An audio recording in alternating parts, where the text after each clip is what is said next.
When I left university, I got a job with Shell on their graduate scheme. One of my roles was as a commercial manager for liquid natural gas shipping, project economics and contract negotiation. We're trendsetters, first to welcome brilliant inventions into our lives, from the microwave meal to Instagram. Britain is a nation of Uber riding, Deliveroo eating, Airbnb-ing freedom fighters. And after Brexit, we will be free to determine our economic future, with control over our money, laws and borders. I have to admit I don't like pizza. I love it. And I am prepared to do literally anything to get my hands on a slice. Maintaining confidence in international trade will be critical to the broader economic recovery in the post-COVID world. Taking control of our laws, border and money, run not by a bunch of overpaid bureaucrats in Brussels but by a bunch of overpaid bureaucrats in Britain. That, ladies and gentlemen, is a dream worth fighting for. I think there's a danger in politics of being too risk-averse. I'm proud to say, like many of my colleagues in the Conservative Party, I am fully behind Theresa May's Brexit plans. Opinion polls show that millennials are focused, aspirational and entrepreneurial. The young people I meet want more freedom, to start firms, keep more of what they earn, and move to areas with opportunities without paying a fortune. As Trade Secretary, I see the world is waiting.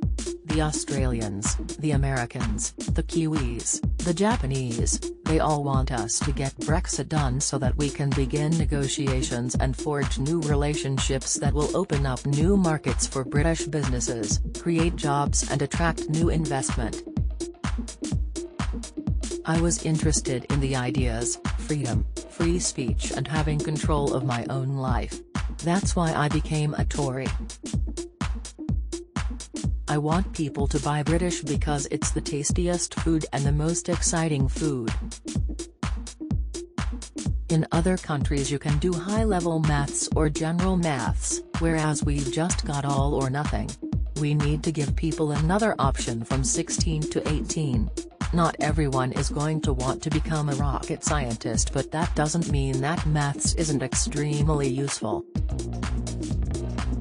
It's almost 10 years since the 2008 crisis, but we all still remember the consequences of ignoring threats to the public finances. I think every woman in this country will understand what it means to be mansplained to.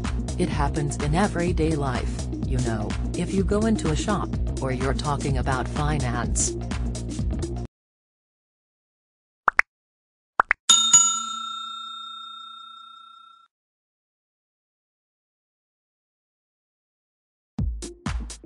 I am delighted to be at the heart of this team of radical reformers in Boris Johnson, Michael Gove, Nick Boles and many others.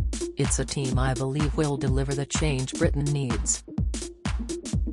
The British brand is so popular, particularly in the US, that they put the Union Jack flag on top of beer bottles because it sells. I don't like tokenism. I don't like the idea that somebody should just appear at a press conference or in a media interview because they are a woman.